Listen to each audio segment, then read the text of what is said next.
તમિલનાડુ વિધાનસભા ચૂંટણીના પડધમ વાગી રહ્યા છે, ત્યારે રાજ્યમાં કાયદો અને વ્યવસ્થા તેમજ પારદર્શક ચૂંટણી પ્રક્રિયા જાળવવા માટે ચૂંટણી પંચે કમર કસી છે.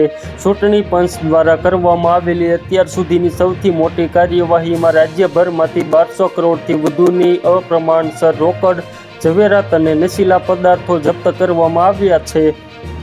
આ જપ્તીએ રાજકીય વર્તુળોમાં ભારે ખળભળાટ મચાવી દીધો છે. બીજી તરફ રાજકીય ગરમાવો માત્ર જપ્તી પૂરતો સીમિત નથી. વડાપ્રધાન નરેન્દ્ર મોદી દ્વારા તાજેતરમાં મહિલા અનામત બિલ મુદ્દે કરવામાં આવેલા દેશને સંબોધનને લઈને નવો વિવાદ છેડાયો છે. 700થી વધુ જાગૃત નાગરિકોએ ચૂંટણી પંચને લેખિત ફરિયાદ કરીને આ સંબોધનને આચારસંહિતાનો ભંગ ગણાવ્યો છે.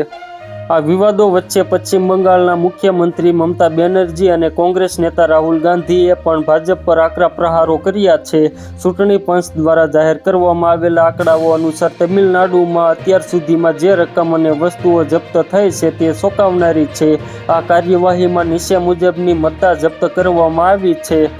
તમિલનાડુમાં ચૂંટણી રેલી દરમિયાન રાહુલ ગાંધીએ કહ્યું કે ભાજપે જે રીતે બિહારમાં નીતિશ કુમારને હટાવીને સત્તા મેળવી, તેવી જ રીતે તેઓ તમિલનાડુમાં પણ રિમોટ કંટ્રોલથી ચાલતી કઠપૂતળી સરકાર બનાવવા માંગે છે. મદ્રાસ હાઈકોર્ટ ટીવીકે પાર્ટીના ચીફ વિજયને નોટિસ પાઠવી છે. તેમના અલગ અલગ ચૂંટણી સોગંદનામામાં સંપત્તિના આંકડામાં 100 કરોડનો તફાવત હોવાના ગંભીર આક્ષેપો થયા છે.